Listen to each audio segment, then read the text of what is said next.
Hi, this is Lesnar. आज हम बात करेंगे पॉलिटिकल साइंस पार्ट 2 जो हमने डिस्कस किया था पार्ट 1 के अंदर इलेक्टोरल पॉलिटिक्स का। तो आज पार्ट 2 डिस्कस करेंगे जो क्लास 9th का चैप्टर 3 है, किसका? पॉलिटिकल साइंस का। ठीक है, तो आज हम देखते हैं इसे यहाँ तक हमने डिस्कस क्या किया था और इसे आगे हमें डिस्कस क्या करना। इस सब चैप्टर को आज हम 3 पार्टों में कंप्लीट करेंगे। ये दूसरा पार्ट है, अगला पार्ट थर्ड होगा जहाँ पे चैप्टर कंप्लीटली क्या हो जाएगा, क्लियर हो जाएगा। ठीक है, तो चलते हैं अपनी वीडियो की तरफ और इस क्लास को कंटिन्यू करते हैं। उम्मीद करते हैं सब खैरियत से होंगे, सब अपने अपने घरों के अंदर सेफ होंगे। तो चलिए अब अपना टॉपिक जो है देखेंगे। आज का टॉपिक क्या है? लास्ट टाइम हमने डिस्कस किया था जो रिजर्व्ड कॉन्स्टिट्यूएंसीज हमारा अगला टॉपिक होगा। तो पहला जो था कॉन्स्टिट्यूएंसीज था, उसमें हमने इलेक्शन इन इंडिया पहले डिस्कस किया था, उसके बाद इलेक्टोरल कॉन्स्टिट्यूएंसीज। आज हम देखेंगे उसके अलावा और एक टाइप कॉन्स्टिट्यूएंसी की होती है जिसको रिजर्व्ड कॉन्स्टिट्यूएंसी कहते हैं। ठीक है, तो ये रिजर्व्ड कॉन्स्टिट्यूएंसीज क्या है, ये हमें आज पढ़ना है। सबको पता है वर्ड रिजर्व्ड से मुराद है अकलियत। ठीक है,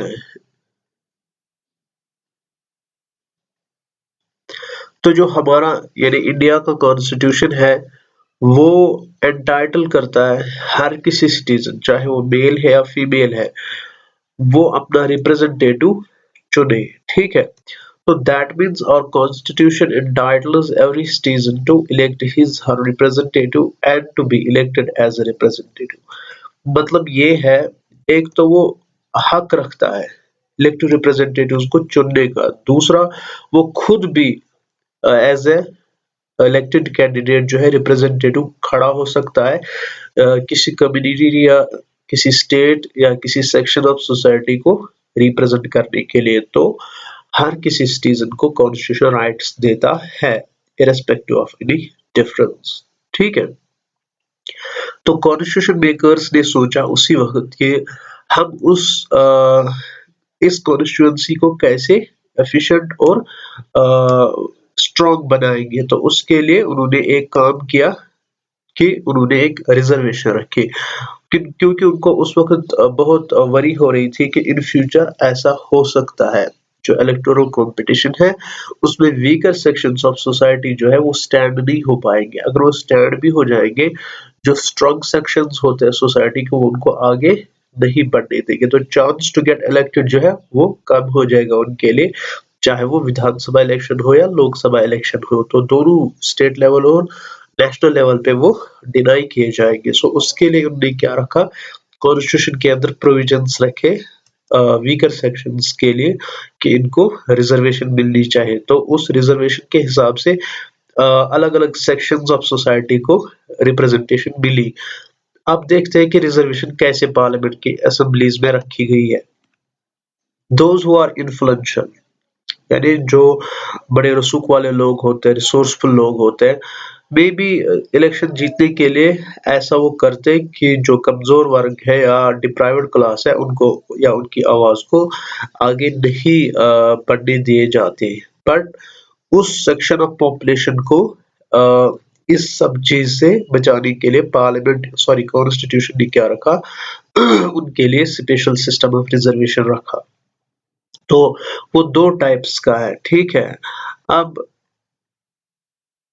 उन दोनों टाइप्स को मैंने स्क्रीन पे यहाँ पे जो थर्ड पॉइंट है ग्रीन कलर का उसमें दिया है कि जो सेक्शन ऑफ सोसाइटी या सेक्शन ऑफ पीपल बिलोंग करता है कास्ट्स को, उनको शेड्यूल कास्ट कैटेगरी में रखा गया, उनके लिए रिजर्वेशन अलग है। और जो सेक्शन ऑफ सोसाइटी ट्राइब से बिलोंग करता है उनके लिए शेड्यूल ट्राइब रिजर्वेशन रखी गई। तो उनके अपने रिप्रेजेंटेटिव्स अपने हिसाब से अपने एरिया को क्या करेंगे, रिप्रेजेंट करेंगे और उनके लिए सीट्स बाज़ाब्ता असेंबली इलेक्शंस के अंदर भी रखे गए हैं और लोकसभा इलेक्शंस के लिए भी रखे गए हैं। तो वो उनसे कोई नहीं छीन सकता है। ठीक है, तो आगे बढ़ते हैं। अब देखते हैं इस रिजर्वेशन से क्या फायदा है। और इससे जो वो लोग हैं क्या उनको बाज़ाब्ता तौर इसका लाभ मिला है कि नहीं मिला है, ठीक है? हाँ, सही बात है, उनसे उनको बहुत फ़ायदा हुआ है। कैसे? करंटली जो लोकसभा है उसके अंदर जो प्रीवियस लेक्चर हमने डिस्कस किया था उसमें 84 सीट्स जो है रिजर्व्ड शेड्यूल कास्ट्स के लिए है और 47 जो है वो शेड्यूल ट्राइब के लिए है। ये कब का है स्टेटस? 26 जनवरी 2019 का है। तो नंबर ऑफ प्रपोर्शन उसके बाद जितनी पॉपुलेशन टोटल पॉपुलेशन है उसके हिसाब से रखा जाता है सीट्स का प्रपोर्शन, ठीक है? जो ही पॉपुलेशन भी बढ़ती जाएगी तो उनके रिप्रेजेंटेटिव्स एज पर जिस तरह इस वक्त 47 है शेड्यूल कास्ट के लिए और 84 शेड्यूल कास्ट के लिए, 47 शेड्यूल ट्राइब के लिए, तो एज ऑफ नाउ ये इतना ही है, ठीक है? तो ये सारे जो है ये इनको रिप्रेजेंट करते हैं लोकसभा के अंदर यानी पार्लियामेंट के अंदर।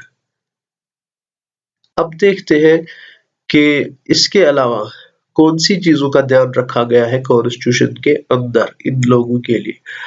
पहली चीज जो रिजर्व सीट्स है एसटी एंड एससी, इनको अपना एक क्या होता है लेजिटिमेट शेयर होता है, ये इनसे कोई छीन नहीं सकता है।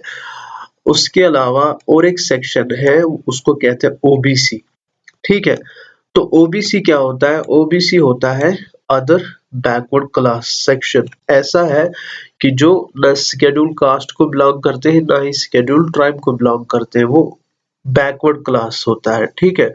तो हर म्युनिसिपैलिटी और हर पंचायत के अंदर जितनी भी इंडिया की स्टेट्स है वहां पे जहां-जहां अर्बन एरियाज और रूरल एरियाज के अंदर बैकवर्ड क्लास के लोग रहते हैं उनके लिए क्या रखी गई है? रिजर्वेशन रखी गई है, ठीक है? अब हम देखते हैं नेक्स्ट टॉपिक।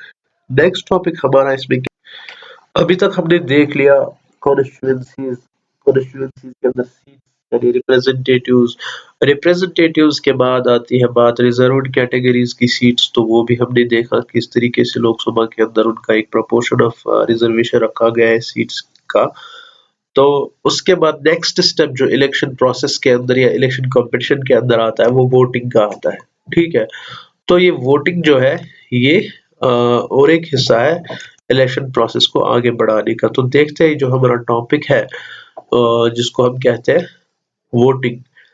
तो वोटर्स लिस्ट में पहले क्या किया जाता है? देखा जाता है पूरे नेशन के अंदर लास्ट जो 5 इयर्स का इलेक्शन के बीच में एक गैप है। फॉर एग्जांपल पिछले इलेक्शंस 2018 में हुए, तो अगले 5 साल बाद होंगे। इस 5 साल में बहुत सारे लोग मरे भी होंगे, बहुत सारे लोग जो 18 इयर्स की एज को भी क्रॉस किए हुए होंगे, क्योंकि यूनिवर्सल एडल्ट फ्रेंचाइज में 18 इयर्स जो है एलिजिबल एज है right to cast the vote, ठीक? ये क्लियर आ रहा है आपको समझ के मैं क्या कह रहा हूँ? तो उसके हिसाब से जो है डेमोक्रेटिक इलेक्शंस का लिस्ट जो हर कंट्री के अंदर बनता है वो तैयार किया जाता है एलिजिबल वोटर्स का।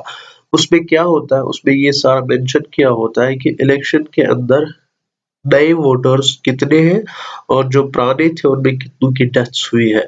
तो उसको इलेक्टोरल रोल कहा जाता है या वोटर्स लिस्ट कहा जाता है, वो तैयार किया जाता है। तो यही वोटर्स लिस्ट हमें बताएगा कि इस अगले इलेक्शन में कितने वोटर्स कास्ट वोट करेंगे, ठीक है? तो इंडिया के अंदर जो सिटीजन्स की राइट टू कास्ट वोट के लिए एज है वो 18 इयर्स है। अबव 18 इयर्स सारे वोट डाल सकते हैं irrespective of any difference, male female सारे, ठीक है? तो उनको राइट टू वोट रिगार्डलेस चाहे वो किसी भी कास्ट से हो, किसी भी रिलीजन से हो या किसी भी सेक्शन ऑफ सोसाइटी से हो। यहाँ तक क्लियर है?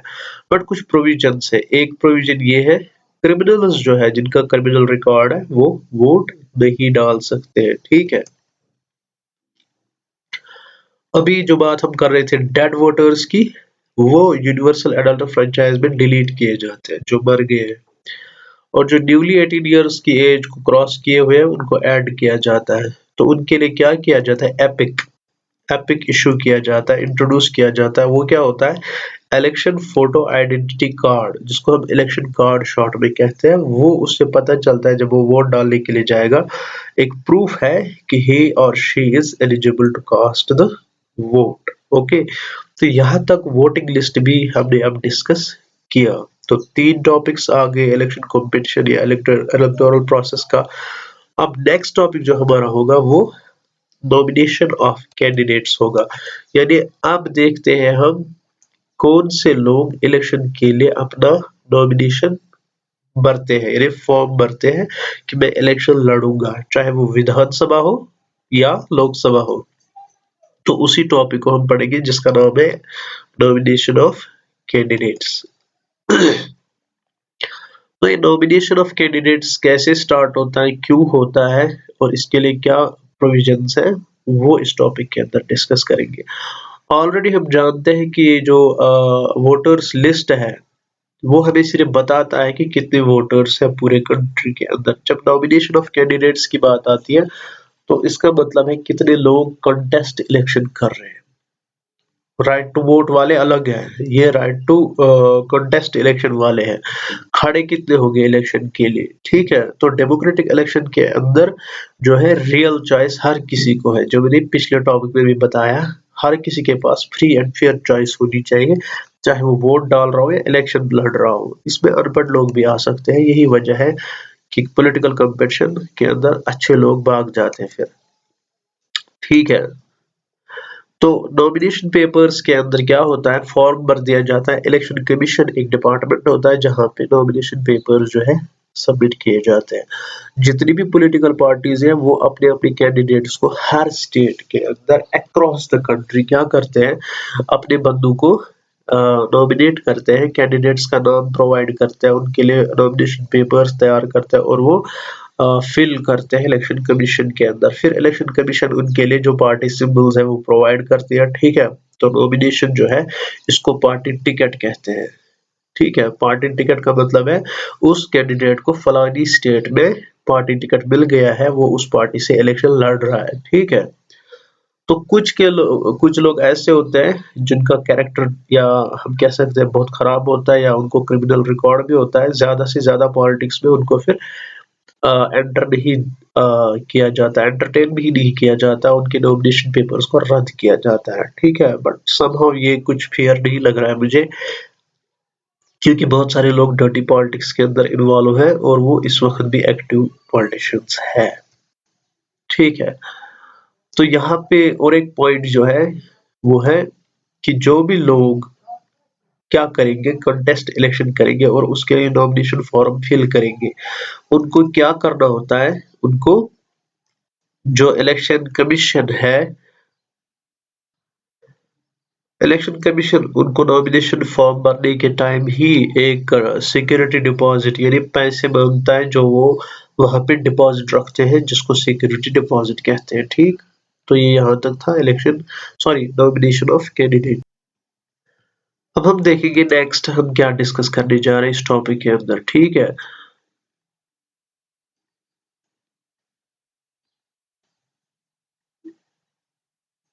तो यहाँ तक जो हमने अभी तक डिस्कस किया वो सारा क्लियर है, उसमें कोई इशू तो नहीं होगा। एज पर जो सिलेबस है, जो हमें कहा गया है, हमने वो पढ़ा दिया।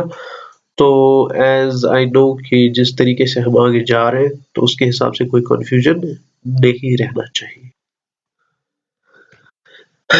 रिसेंटली जो है एक नया सिस्टम ऑफ इंट्रोड्यूस किया गया है, यानी डिक्लेरेशन नई आ गई है जिसको इंट्रोड्यूस किया है सुप्रीम कोर्ट के द्वारा। ठीक है, यानी जो डायरेक्शंस आई है सुप्रीम कोर्ट की तरफ से कि जो भी कैंडिडेट है जिनके पास लीगल डिक्लेरेशन है और जिन्होंने फुल डिटेल्स दी हुई है इलेक्शन नॉमिनेशन फॉर्म भरने के दौरान, तो उसमें से क्या-क्या डिक्लेरेशंस आई है वो डिस्कस करेंगे कि वो डिक्लेरेशंस क्या है। ठीक है, पहली डिक्लेरेशन जो है, जिसके सीरियस क्रिमिनल केसेस होंगे और वो पेंडिंग होंगे, उसकी जो नॉमिनेशन है उसको रद्द किया जाए। दूसरा, यानी उसमें उसको वो सारे डॉक्यूमेंट्स जो है या डिटेल्स है प्रोवाइड करनी है। अगर उसको लास्ट में ये निकला तो वो तो कैंडिडेचर खत्म हो जाएगा, तो यही मकसद है। दूसरा डिटेल्स ऑफ एसेट्स, उसके पास कितनी दौलत है, कितना सरमाया है, लायबिलिटीज कितनी है, इनकम सोर्सेज क्या है, चाहे वो मेल है या फीमेल है, फैमिली कितनी है, कौन कौन से एसेट्स है, ठीक है, कहाँ रहता है, वो प्रोवाइड करना, ताकि लोगों के सामने क्लियर रहे कि ये बंदा जो है इकोनॉमिकली कितना स्ट्रॉन्ग या वीक है, ठीक। तीसरी एजुकेशन क्वालिफिकेशन उसको प्रोवाइड जरूरी करनी है। आज तक नहीं था, बट अब इस डिक्लेरेशन से एजुकेशन क्वालिफिकेशन को जो है वो अपनी डिटेल्स में रखना जरूरी है। ये कुछ डिक्लेरेशंस थी सुप्रीम कोर्ट की तरफ से और ये अप्लाई हो रही है। नेक्स्ट टॉपिक होगा हमारा इलेक्शन कैंपेन, ठीक है। अब इलेक्शन कैंपेन का मतलब है, अभी तक 3 टॉपिक्स यहाँ तक यानी स्टेप्स जो है कंप्लीट हो गए। एक कॉन्स्टिट्यूंसी, कहाँ-कहाँ पे इलेक्शन हो रहा है, अगर लोकसभा इलेक्शन अक्रॉस नेशन हो रहा है। अब डेट्स थोड़ा सा डिफरेंट है, 2-4 दिन का डिफरेंस रहता है। दूसरा, अगर स्टेट विधानसभा इलेक्शन है तो वहाँ पे भी कॉन्स्टिट्यूंसीज है, उनको डिक्लेयर किया जाता है कि कॉन्स्टिट्यूंसी में कब इलेक्शन होंगे। दूसरा, उसमें कितनी reserved seats schedule caste, schedule tribe, OBC के लिए होती है। तीसरा, वोटर्स लिस्ट तैयार किया जाता है हर कॉन्स्टिट्यूंसी का। चौथा, फिर नॉमिनेशन जो है फॉर्म वो फिल किया जाता है, कैंडिडेट्स का कौन कौन इलेक्शन लड़ रहा है। अब नेक्स्ट जो है कैंपेन स्टार्ट हो जाएगी, यानी इलेक्शन कैंपेन का मतलब है जो लोग हैं वो अब पॉलिटिकल लीडर्स को सुनेंगे, वो तकरीर करेंगे, बड़ी बड़ी सेरेमनीज गैदरिंग्स होती है, तो वो फिर लोगों को वहाँ पे बताते हैं हमारी पार्टीज की पॉलिसीज क्या है, एजेंडा क्या है, हम किस मकसद से आगे बढ़ रहे हैं, ठीक है, हमारा मोटिव क्या है, तो लोगों को एक अवेयरनेस जो है देते हैं। तो इस अवेयरनेस से क्या होता है, लोगों को पता चलता है कि ये जो पार्टी है इसका मकसद क्या है इलेक्शन के अंदर, और ये इलेक्शन इस बार क्यों लड़ना चाहते हैं, ठीक।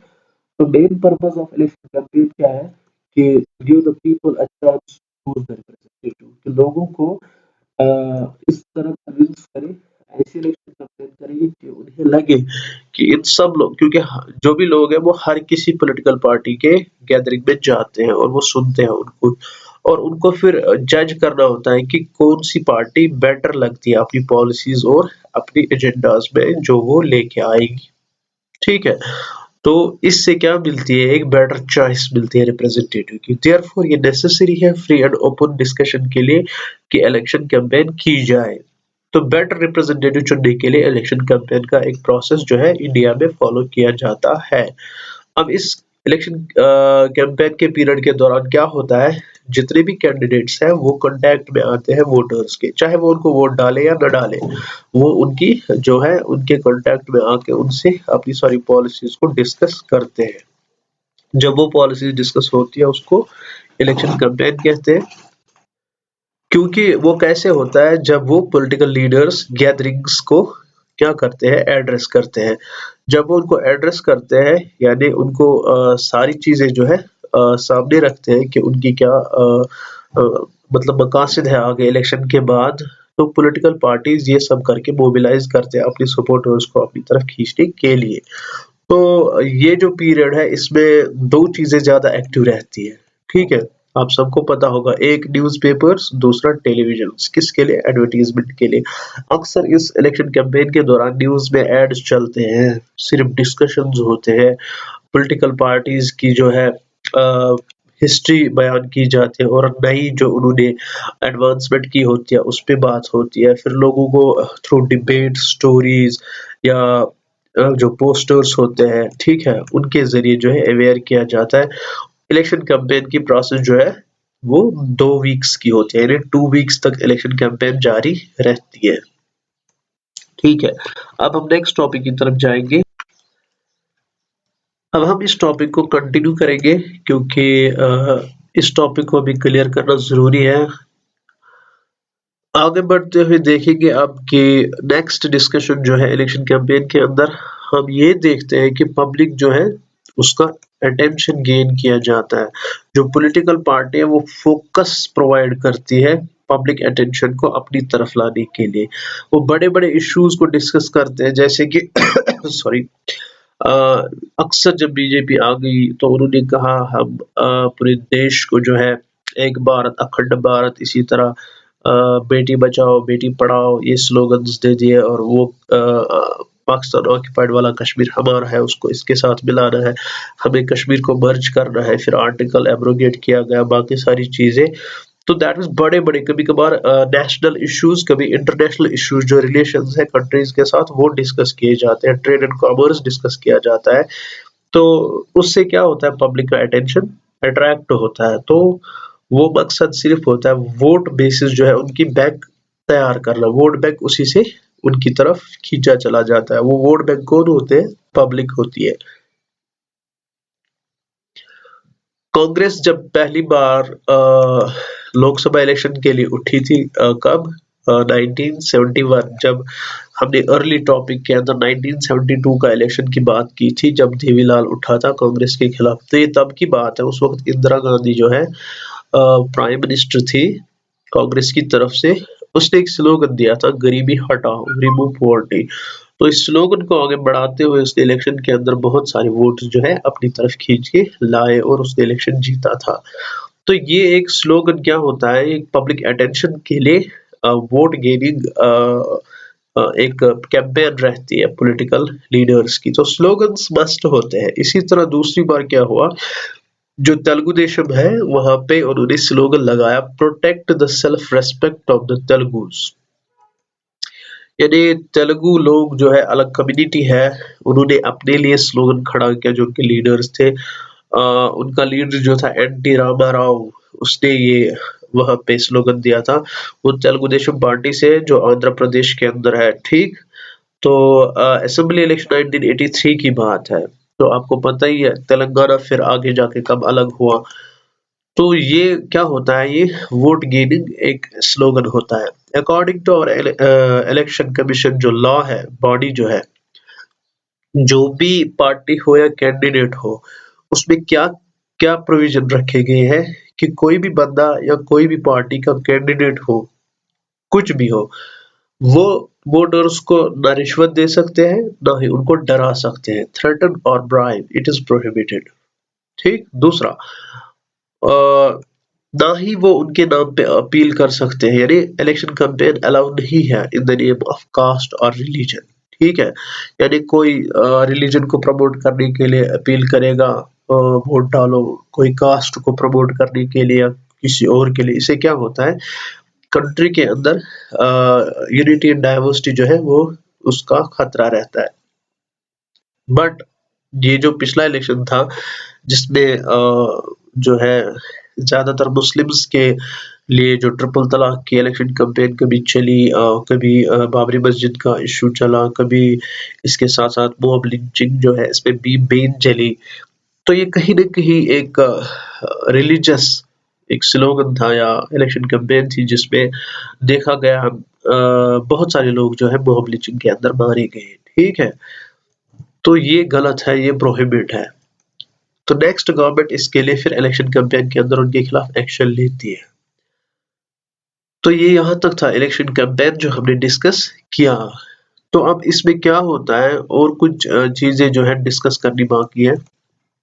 वो ये है जो हम यहाँ पे स्क्रीन पे आ रहा है कि एक कॉन्स्टिट्यूएंसी के अंदर इलेक्शन लड़ने के लिए या इलेक्शन को हेल्ड करने के लिए, असेंबली इलेक्शन हो या लोकसभा इलेक्शन हो, तो पैसे खर्च करने पड़ते हैं गवर्नमेंट को। तो एक कॉन्स्टिट्यूएंसी के अंदर लोकसभा इलेक्शन हेल्ड करने के लिए 25 लाख रुपया जो है स्पेंड करना पड़ता है। दूसरा, 10 लाख कॉन्स्टिट्यूएंसी असेंबली के लिए जो है एक्सपेंडिचर आता है। ठीक है, तो that means from voters list, election campaign, nomination form, उसके साथ साथ एडवर्टीजमेंट, प्रेस, बाकी सारा। ठीक है, promotion of parties, agendas, posters, बहुत सारे झंडे वंडे जो भी हो गाड़ने होते हैं इनको हर जगह, या पब्लिक मीटिंग्स करनी होती है, टेंट लगाने होते हैं, फिर लोगों को बुलाना होता है, वहाँ पे तकरीर करनी होती है, इनको एड्रेस करना होता है। इस सारी प्रोसेस के बीच में लोकसभा इलेक्शन के लिए 25 लाख खर्चा आता है और असेंबली इलेक्शन के लिए 10 लाख। ठीक है। दूसरा पॉइंट इसमें ये है, if they do so their election can be rejected. ठीक है, by court even after have been declared elected. अगर उन्होंने उससे ज्यादा खर्चा किया, ठीक है, तो उनका जो है कैंडिडेचर कोर्ट खत्म कर सकता है, रिजेक्ट कर सकता है, इवन आफ्टर के अगर वो इलेक्ट भी हुए होंगे। तो ये पॉइंट समझ आ रहा है, क्योंकि मैंने अभी कहा पिछले पॉइंट में, एक तो अगर किसी ने रिश्वत दे दी, ठीक है, या किसी ने in the name of religion और in the name of caste या एनी अदर थिंग प्रमोट किया इलेक्शन कैंपेन, या इससे ज्यादा पैसा खर्च किया, एक्सपेंडिचर किया, तो कोर्ट या इलेक्शन कमीशन इसकी कैंडिडेचर रिजेक्ट कर सकता है। समझ, तो इस सब का प्रोविजन जो है वो इंट्रोड्यूस किया था। तो मॉडल कोड ऑफ कंडक्ट जो है, अब ये देखते हैं ये क्या है। ठीक है, मॉडल कोड ऑफ कंडक्ट के बारे में जो हमारा कॉन्स्टिट्यूशन है वो ये क्या, हर पॉलिटिकल पार्टी जो इंडिया के अंदर है, चाहे वो विधानसभा इलेक्शन लड़ रही हो या लोकसभा, वो इस मॉडल कोड ऑफ कंडक्ट को एग्री करते हैं, इलेक्शन कैंपेन के दौरान इसके नज़्म ज़ब्त में रहते हैं। जो अभी हमने पॉइंट्स डिस्कस किए, यही वाले, किसी को रिश्वत देकर वोट, क्या किसी को थ्रेट देकर, या किसी रिलीजन या कास्ट के नाम पर, या पैसे खर्च ज्यादा किए, तो इसी को मॉडल कोड ऑफ कंडक्ट कहते हैं। तो ये सब एग्री करते हैं इस चीज को। तो आगे बढ़ते हैं, देखते हैं हम आगे हमारा टॉपिक जो है आगे क्या कहता है। आगे हम देखेंगे इस model code of conduct, model code of conduct के अलावा क्या चीजें रखी गई है इलेक्शन कैंपेन के दौरान, जिसका ध्यान रखना बहुत जरूरी है। पहली चीज, use of any place of worship for election propaganda. ठीक है, तो आपको वर्शिप की जगह जो पता ही है कि कोई जहाँ पे इबादत की जाती हो किसी भी रिलीजन का, अगर प्रोपेगेंडा यानी इलेक्शन प्रोपेगेंडा के लिए उसे इस्तेमाल किया जाए, वो मॉडल कोड ऑफ कंडक्ट के खिलाफ है। ठीक है। दूसरा, use government vehicles, aircrafts, officials for elections. वो इस चीज का प्रयोग नहीं कर सकते हैं, क्योंकि इस सब की इजाजत नहीं है। एक तो इबादत खाने इलेक्शन कैंपेन के लिए यूज नहीं किए जा सकते। दूसरा, गाड़ियां जो है गवर्नमेंट की, या एयरक्राफ्ट जो है, या बाकी सारे ऑफिशियल्स, उनको यूज करके इलेक्शन कैंपेन नहीं की जा सकती, क्योंकि वो कैंडिडेट अभी इलेक्शन कैंपेन में होता है, अभी वो सिलेक्ट नहीं हुआ होता है, वो अभी लड़ रहा होता है, पार्टिसिपेट कर रहा होता है। तीसरी बात, वंस इलेक्शंस आर अनाउंस्ड, जो ही इलेक्शंस का ऐलान किया जाता है, जितने भी मिनिस्टर्स हैं, वो किसी भी चीज की फाउंडेशन स्टोन या किसी प्रोजेक्ट की बात या प्रोजेक्ट को तैयार करने के लिए वहां पे ये लेबल नहीं लगा सकते, इस प्रोजेक्ट को मैंने तैयार किया। फॉर एग्जांपल, किसी ब्रिज को बनाना है, उसकी फाउंडेशन स्टोन डालने के लिए वो ऐसा नहीं कर सकते। क्यों? क्योंकि अभी इलेक्शंस ही हो रहे होते हैं और उनका कंप्लीशन अभी बाकी है, रिजल्ट भी बाकी होता है। So it is also prohibited. किसी चीज का project, policy, decision making promise लोगों से कर रहे हैं, ये गलत बात है और ये इलेक्शन कैंपेन के अंदर नहीं होगा। ठीक है, तो अब इस टॉपिक को कंटिन्यू करते हैं। अगला टॉपिक इसमें क्या है, अगले दो टॉपिक्स जो है वो polling and counting of voters. तो दैट मीन्स हमारे पास अब दो टॉपिक्स बचे हैं। एक पोलिंग होती है, यानी कास्ट वोट डालने के लिए ऐलान किया जाता है फलानी जगह फलानी दिन क्या है वोट डालने, फिर वोट जब डालते हैं उसका टाइम भी होता है, उसके बाद काउंटिंग स्टार्ट होती है। जब काउंटिंग स्टार्ट होती है तो उस पर डिक्लेयर किया जाता है लास्ट में काउंटिंग में किस पार्टी ने कितनी सीट्स जीती है। ठीक है, तो पोलिंग बूथ्स का इस्तेमाल किया जाता है, वो सब आपको पता है। वो ईवीएम मशीन्स यूज की जाती है, इलेक्शन डेट डिक्लेयर किया जाता है, फिर वो वोटर्स जो है वो पोलिंग बूथ्स या कहीं स्कूल्स के अंदर वो पोलिंग बूथ्स होते हैं, वहां पे जाके अपना वोट जो है कास्ट डालते हैं, जो पब्लिक स्कूल्स होते हैं या गवर्नमेंट ऑफिस होते हैं। तो वहां जाके वहां पे जो है ईवीएम मशीन्स पे अपनी अपनी पार्टी का निशान लगा होता है, जो इलेक्शन के अंदर जो जिस पार्टी को वोट डालना चाहता है वो डाल सकता है। यहाँ पे एक एक्सपेंसिव इलेक्शंस इन वर्ल्ड जो है उसमें से इंडिया ज्यादा एक्सपेंसिव इलेक्शंस कराता है, तो उस पे रिपोर्ट दिया गया है कितना खर्चा आता है इलेक्शन के, सॉरी इंडिया के इलेक्शंस पे। ये आप खुद पढ़ सकते हो और पता लगा सकते हो कि कितना जो है पैसा जाया हो रहा होता है। या आप अगर इसका एनालिसिस दूसरे साइड से लेंगे, क्या ये सही है इतना पैसा खर्चा करना, तो उसके हिसाब से आप जज कर सकते हैं। देखिए यहाँ पे हम फिर से एग्जांपल उस गुलबर्गा की देंगे जो एक कॉन्स्टिट्यूएंसी थी कर्नाटक के अंदर। मान लो वहाँ पे इलेक्शन हो रहे हैं, वोटिंग बूथ पे जा रहे हैं लोग, वोटर्स। डीजी सागर जो है वो जेडी से है, जनता दल से। मल्लिकार्जुन जो है वो आईएनसी से यानी कांग्रेस से खारगे। दानी महादेव जो है बीएसपी से मान लो। इसी तरह है रेवू नाइक बिलामांगी, वो बीजेपी से है। बीटी ललिता नाइक आप पार्टी से है। एसएम शर्मा सू की पार्टी से है। इसी तरह बाकी पार्टी, तो इनके अलग-अलग निशान होते हैं। लास्ट में एक ऑप्शन होता है NOTA, that means none of them. कोई कैंडिडेट जो है वो कह सकता है मुझे किसी पार्टी को वोट नहीं डालना है, तो वो अपना वोट ज़ाया करने के बजाय वो नोटा पे डाल सकता है। तो दैट मीन्स गवर्नमेंट को पता चल सकता है उसको कितना ट्रस्ट है इलेक्शंस पे या कितना नहीं है। तो उससे नोटा से पता चलता है कितने लोग जो है इससे सहमत नहीं है।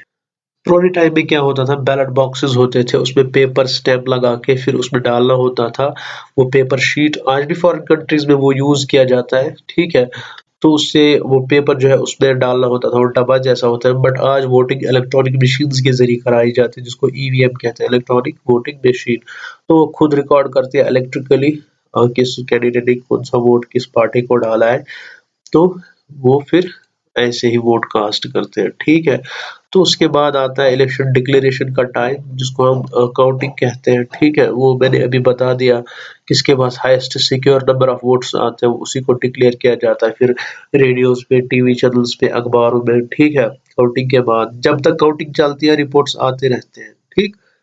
तो उससे पता लगा सकते हैं कि नेक्स्ट गवर्नमेंट कौन फॉर्म करेगा।